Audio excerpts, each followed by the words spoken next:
Dawki fault এটা আমাদের সিলেটের ঠিক উত্তরেই, মানে প্রায় সীমানা ঘেঁষে।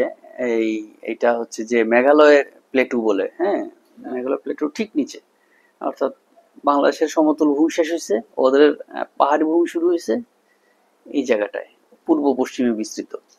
এবং এখানে মানে মানে যেটা প্লেট সেটা নিচের দিকে চলে যাচ্ছে, সো সাবডাকশন হচ্ছে এইটা। তারপরে আশেপাশে আরো কিছু ফল্ট আছে, সিলেট ফল্ট বলে, শাহজিবাজার ফল্ট বলে, তারপর ত্রিপুরাতে আছে, তারপরে অরুণাচলের দিকে আছে কপিলি ফল্ট, যেটা কয়েকদিন আগে একটা ভূমিকম্প হয়েছে। প্রবাবিলিটির ব্যাপার আছে না, যে কত বছরের মধ্যে বড় ভূমিকম্প গুলো হয়, এটা একটা মানে পুরনো সবগুলো ভূমিকম্পর একটা মানে ধারাবাহিকতা দেখে একটা দেখা গেছে ট্রেন্ডটা এরকম যে 100-150 বছরের মধ্যে বড় বড় ভূমিকম্পটা গুলো আবার আসে আর কি। হ্যাঁ, তো এইটার কোনো আলাদা কোনো ব্যাখ্যা নাই। হ্যাঁ, তো সেই 100-150 বছর আগে বড় বড় ভূমিকম্প গুলো হয়েছিল, যেমন সেই 1762 সালে হয়েছে, তারপরে হচ্ছে 1897 সালে হয়েছে, এরপরে ওই যে 1918 সালে হয়েছে শ্রীমঙ্গলে, বা 1930 সালে হয়েছে। যে এই যে বড় বড় ভূমিকম্প গুলো সেইগুলো মোটামুটি 100-150 বছর আগে হয়েছে। তো সেই ধারাবাহিকতায় ওই অনুযায়ী আমার কাছে মনে হচ্ছে যে এটা আলামত দেখা যাচ্ছে আর কি, আলামত আর কি। এটা কিন্তু বড় ভূমিকম্প কিন্তু হয় নাই এখনো, এটা হওয়ার একটা আলামত। অর্থাৎ হচ্ছে যে ছোট ছোট ভূমিকম্প দিয়ে এই ইয়ে হচ্ছে আর কি, মানে এই একটু একটু করে এনার্জি রিলিজ হচ্ছে, এবং হয়তোবা বড় এনার্জি একটা রিলিজ হবে সামনে।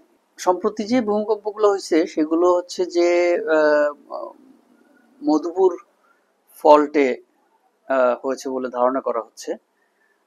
আবার কেউ কেউ বলছেন যে এইটা আরেকটা ফল্ট আছে, যেটা কক্সবাজার নোয়াখালী হয়ে এই যে নরসিংদী বা ঢাকার পূর্ব দিক দিয়ে গিয়ে সিলেট পর্যন্ত বিস্তৃত, এরকম একটা ফল্ট আছে আর কি। সেটার ওই যে ওই অংশটা হয়তোবা সক্রিয় হয়েছে।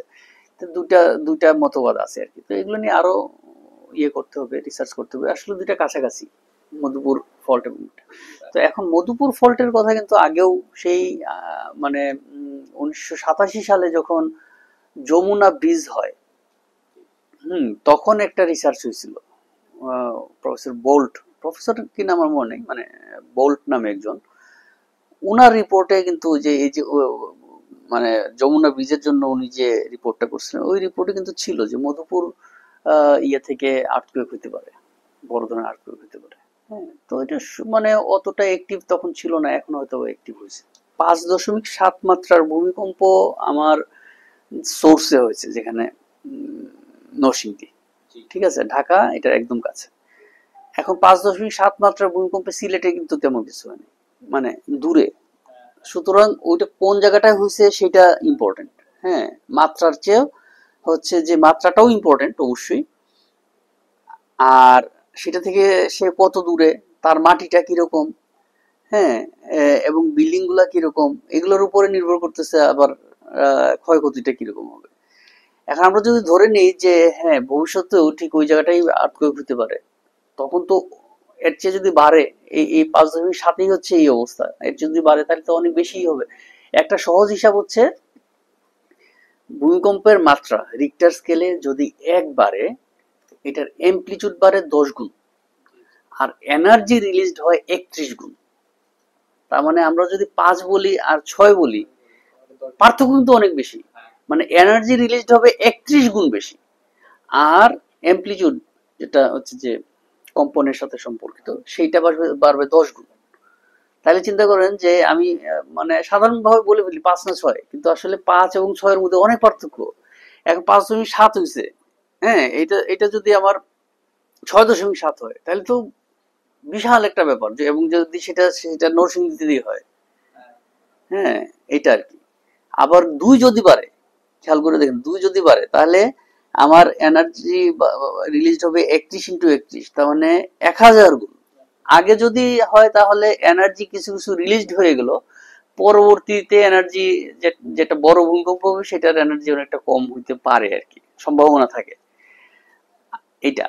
আর আফটার শক নিয়ে আমার আগ্রহ কম, কারণ হলো আফটার শক ছোট হইতে পারে, বড় হইতে পারে, ও তখন বরং আমাদের সাবধান থাকা উচিত, তাই না? যে আমার হচ্ছে যে এটা এই যে একটা ভূমিকম্প হয়েছে এরপর আর কয়েকটা আফটার শক হইতে পারে।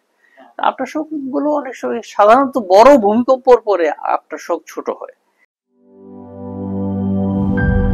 দুধার চকলেটে একাকার হয়ে ওঠা প্রাণ লেয়ার, প্রাণ লেয়ার সম্পর্কের মিষ্টি ম্যাজিক।